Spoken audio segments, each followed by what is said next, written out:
Hey baby girl, are you alright? Ni khả năng to khi hậu lâu chàng đi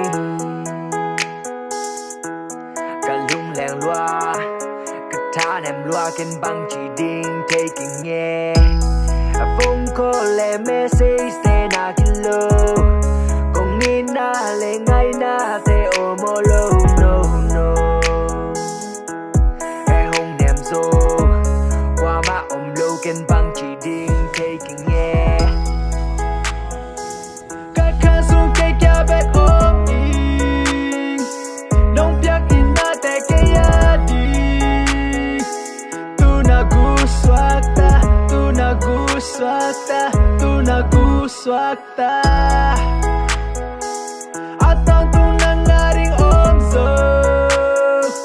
kong biếc in na te na ngadi tu na tui swata tu na tui swata tu na tui swata Sang nghe đình girl hong nghĩ đi hong ai nông chi ca thế lâu ca ya pa to ut bang inom simin you tear me apart ka lung tang tam gian ni sim mud break that is what I got a phone call le message te na kilo kong ni na le ngay na te o mo lo no no e hong nèm zo qua má ôm lâu kênh băng chỉ đinh thấy kinh nghe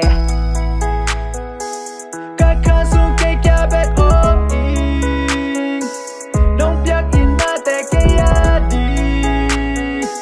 tu na gu swata tu na gu swata tu na gu swata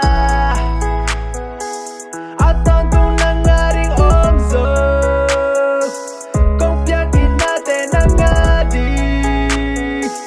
tu na tui swata tu na tui swata tu na tui swata